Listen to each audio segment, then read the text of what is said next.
In its simplest form, the 4B movement is a radical feminist movement that aims to literally cause human extinction as a middle finger to the perceived patriarchy and inequality. This movement ain't new, but it is newish, with South Korea starting it back in 2019. It's just that now American women have culturally appropriated it in response to Donald Trump getting back into presidency, even though that was their own fault for annoying both American men and women for years with stuff like this. Some will cry it isn't an aim to cause extinction, and unfortunately I don't have the TikTok comment at hand, but this 4B feminist straight up admitted to me that yeah, that was the purpose. So yeah, that's that at worst. At best, the end goal is to cause such a population crisis that men would have to start listening to women's issues, and they would be given their rights, especially their reproductive rights, like abortion. Honestly, this is one of the evilest ideas I've ever seen, that Valerie Solanas is looking up at these women from down below with a massive grin. The problem is this idea is so stupid it was dead on arrival, which is why normal people give the 4B movement their undying support. Emphasis on undying. American women should have really let the Koreans test it out with the generation first to see how well it turns out for the 2019 women at least, because one social label across North Asia is a thing called leftover women. Leftover woman is a woman past the age of 27 who still hasn't married / doesn't have a partner, because in North Asian culture they actually try to keep family values, and if you become a leftover woman, your life is pretty much over.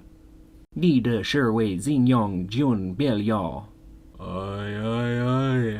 なそうは、こそこの目を削っました。キリュチェ。It is socially, culturally and economically that bad to be a leftover woman. Women who are creeping up to that age or are on the dot will literally stand outside advertising themselves as billboards in the hopes that any man will wife them up. It's actually quite upsetting to see, to be honest. What's more upsetting is while some women who are just over or well over still try that to beat the odds, unfortunately a lot of them give up altogether and exit stage left. One part that makes this leftover woman thing really sad is a lot of these women aren't actually screeching blue hairs and septum piercings who hate men. A lot of them would actually make really good wives, so as much validity as the red pill MGTOW response of, well, where's their top G husbands then, has, it's something I don't 100% apply to this. Prime example in Japan is because a lot of men are too depressed to salary men or absolutely kokomoris.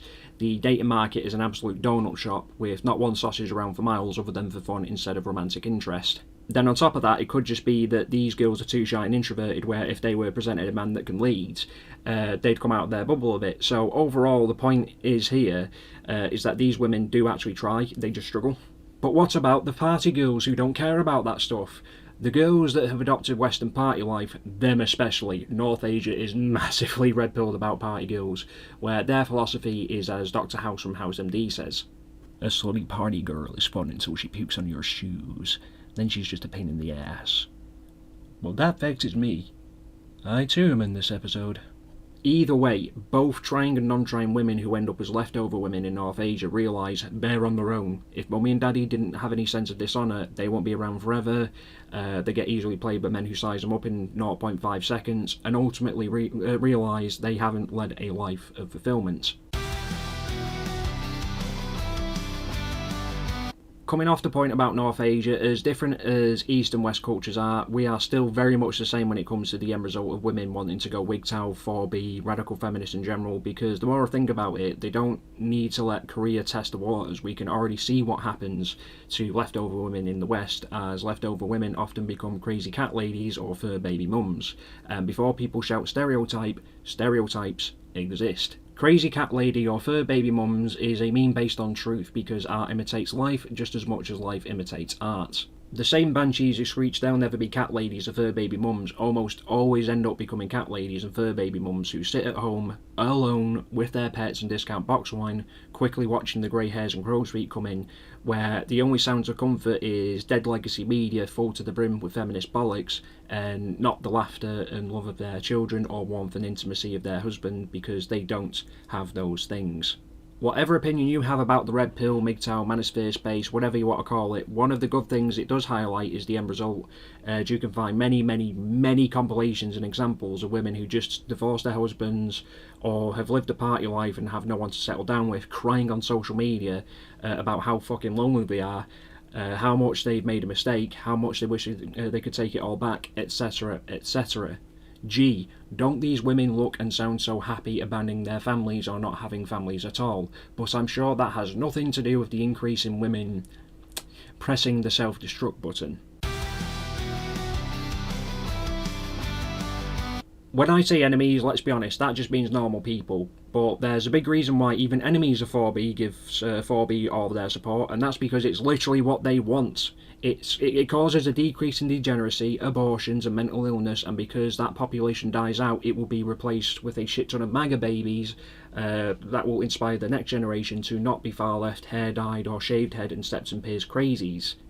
With abortion and sex being hyper-focused, that's literally the point why people want to limit abortions and quote-unquote take women's rights away. It's an effort to stop it being seen as a form of contraceptive and a get-out-of-jail-free card for women's literal fuck-ups where they can't even tell you who the dad is, and a trip to the abortion clinic is a normal Tuesday. Because, what was that stat again? 50% of abortions are repeats. Condoms are over 90% effective. One abortion, fair enough. A second abortion, either that is an act of God or you are stupid. The second one. It's the second one. And I don't want to hear that crap of, but women, find it so traumatizing. You're, making it out. It's a fun activity after getting their stubbies. You can find many women posting waiting room videos or videoing themselves going to the abortion clinic with cute little captions and tee-hee music, being excited to go. In fact, there's one clinic that promotes itself, and I shit you not, has given the term a Bobo besties. Fuck off. So, as someone who would be considered an enemy of 4B, why would I be against it if it helps to reduce all of the negatives surrounding reproduction and it kills off a good chunk of the far left population? 4B is an absolutely brilliant idea that is so brilliant I could actually believe this was a plan from someone on the inside making a false flag movement, and by God, did it work?